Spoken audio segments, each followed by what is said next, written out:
Hey guys, Discount Matt Gallagher here, and welcome back to another video. So in today's video, I'm going to be talking about what is, for me, one of the best Hungarian Grand Prix that I have ever watched, the recent F1 race this weekend. And just so you guys know where my opinion is coming from, I am not a fan of any F1 team or driver specifically. I just like watching good racing, and F1 recently has been delivering that. Now, traditionally, Hungary isn't usually an entertaining race for me. It's not really a circuit that I personally enjoy driving in the simulator or really watching races at, and that's partly down to the fact that there are only really two overtaking spots on the circuit, and both requiring that assistance of DRS to kind of make it happen. Unless of course you have the god tier 1000 brake horsepower Renault engine, which never works.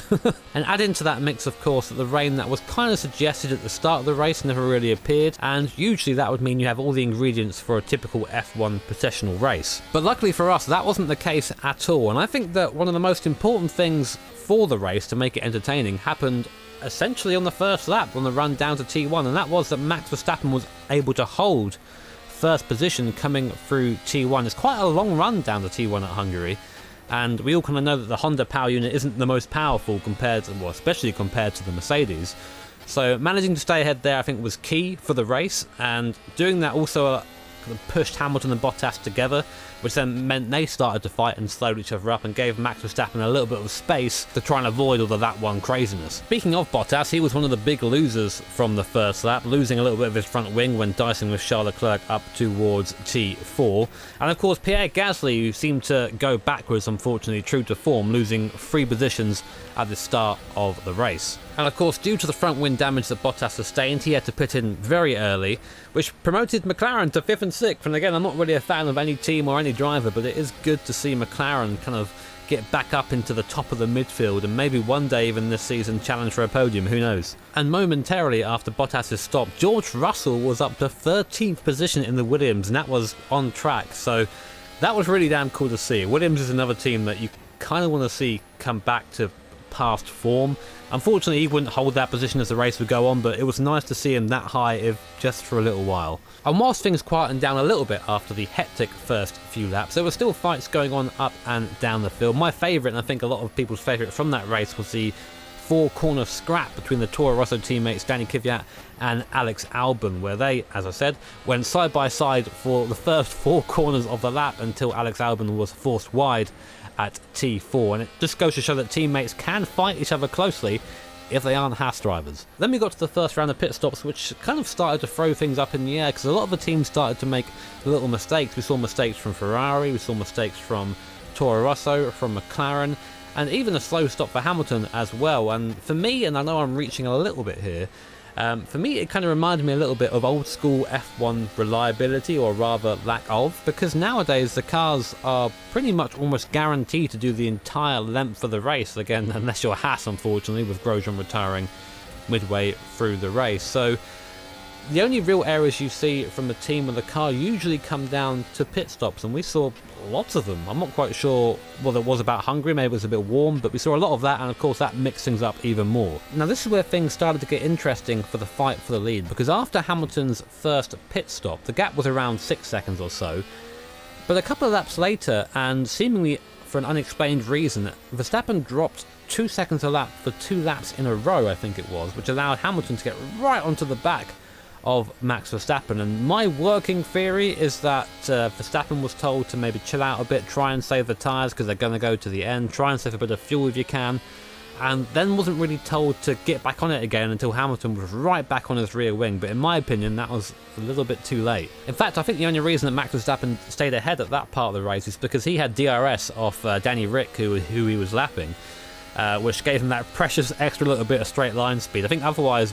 Hamilton would have just driven right past him, but the result was we had this great duel again through the first part of the course from T1 down to T4, where Hamilton very nearly went round the outside of Max Verstappen at T4, but you're only really going to get driven off the track there, and Hamilton was forced out wide onto the runoff. But it kind of just showed the intention of Hamilton, and this is a fight that would essentially go on until Hamilton would pit again. The gap between the two would hover around a second and a half, all the way until lap 49, where something happened that I didn't really predict. I assumed it would be a race to the end, and that's Hamilton made a second pit stop. From the point of view for Mercedes, the pit stop was free. They were in second anyway, they couldn't seem to catch Verstappen on track, and they had a big enough gap behind them because the Ferraris just didn't show up for the race, pretty much, that they can make a free pit stop and go out and make the most of a new set of tyres. And this meant that we had a split strategy fight for the win, which for me is super interesting. I love nerding out over different strategies and stuff like that.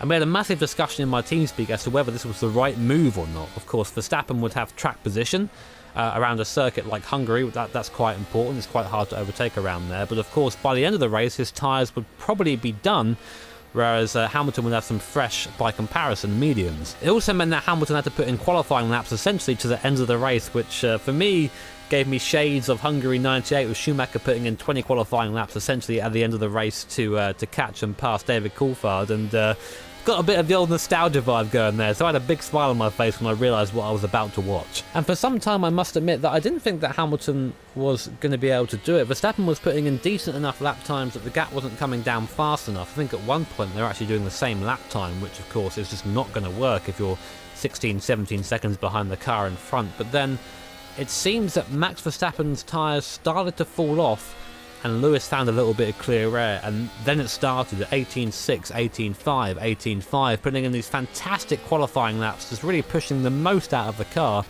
and that gap was coming down by about a second and a half every lap, and then we knew that it was on. It was going to be an exciting finish. Now for me, this is one of my favourite things about Formula 1, when strategies come together at the end of the race and you end up having a fight on circuit. And whilst of course the battle between Verstappen and Hamilton was essentially just a time trial until they came together at the end of the race, there was something really very special about watching Hamilton push as hard as he possibly could in that Mercedes, and just seeing the strength of the Mercedes and the strength of the driver kind of come together. I don't know, for me, again, not a Hamilton fan, not a Mercedes fan, but it was just awesome to watch. Then of course, towards the end of the Grand Prix, and to the dismay of all the Dutch fans in the crowd, Verstappen's tyres went pretty much completely off the cliff, and it was just a matter of time for Hamilton to catch, get the DRS, pass down into T1. There wasn't really anything Verstappen could do about it. I heard some people say, why didn't Verstappen fight the move or fight the pass a bit harder when it did eventually happen, but to be honest, you could see how his tyres were. I think he was braking essentially as late as he could do coming down into T1, and Hamilton's tyres were just so much better that he could just drive around the outside of him and pull away. But regardless, it was a great effort from Verstappen and Red Bull, and yeah, nearly rewarded with a win, but not quite. Hamilton will keep taking chunks and chunks of time out of Verstappen until we got to the last few laps of the race, and by that point, unfortunately for Verstappen and all the Dutch fans in the audience, his tyres had just let go at that point. And when Hamilton did get DRS down the main straight and went to the outside to pass, even though he had the inside line, there was nothing he could do. I mean, there were a couple of people who maybe mentioned that Verstappen could have pushed harder there and fought harder to defend the position, but I really think that he was giving as much as his car would allow it, and Hamilton's tyres were just that much better at that point of the race. After the pass, Red Bull pitted Max Verstappen to put him on a set of fresh tyres to go and get the fastest lap, but whilst that was happening, and again, not really picked up by the broadcast, Carlos Sainz and Pierre Gasly were squabbling over 5th and 6th position, and in the end it was the Spaniard in the McLaren that came out best, which for McLaren and for Carlos Sainz, I think that's his 2nd, 5th position in a row, is just an absolutely fantastic result. And more importantly, over Germany, where the conditions were quite mixed up and the cars were somewhat equalised by the wet weather, this 5th position was a 5th position on a dry track against a far superior car. So bravo to Carlos Sainz. I feel like he doesn't get the attention he deserves in that McLaren. And to end off this video, I want to say that I know some people's opinion of this race is going to be, oh, another Hamilton win, boring. Which I guess is fair enough, you're entitled to that opinion. But from my point of view, that was one of the wins that was thoroughly deserved by Hamilton and the Mercedes team. And that's not to say, of course, that Mercedes didn't deserve perhaps their more dominant wins and more dominant races. But for me as a racing fan, it was absolutely awesome having to see Mercedes work for it, having to work for the win. The second pit stop for them was essentially a gamble to see if they could try and jump Verstappen at the end of the race, and it 100% paid off, and it wouldn't have paid off without that strategy call or without the amazing laps put in by Lewis Hamilton. So when a win happens that way, you know, I say, yeah, fair enough, that was 100% deserved. And that's why this has been one of my favourite Hungarian Grand Prix to watch. And again, I know a lot of you guys are going to disagree with that, But for me, it's all about watching a good race. I don't care who wins, I don't care which manufacturer wins, I've got no allegiance to a team or driver. I just want to see a good race, and that's what we had here this weekend. To not know which strategy is going to prevail, or which driver is going to come out on top for the vast majority of the race, just gives the race this incredible tension. And I know I was thriving off it. I was sitting there in TeamSpeak chatting to my guys, big smile on my face the entire time. And that's why it's been one of my favourite Hungarian Grand Prix to watch. But yeah guys, I hope you enjoyed this video / opinion piece. I really enjoy making these because it's kind of fresh and nice to talk about real life racing a bit more on the channel as opposed to focusing on sim racing. And as always, I'm really curious to hear your opinions down in the comments below, but I do ask, please try and keep it civil. I know that F1 is a very divisive topic and people all have their favourite drivers and their favourite teams, but I like to think that we have a very nice accepting community on this channel. So please try and adhere to that, because throwing insults at each other just doesn't get anyone anywhere. But yes, if you did like the video, then of course make sure to hit that like button. If you really enjoyed it, then do me a favour, hit the subscribe button and the bell notification icon, because that way you'll be made notified of future videos and future streams. A big thank you to my patrons and to my sponsors for supporting me and my channel. Take care, have an awesome day, see you all next time.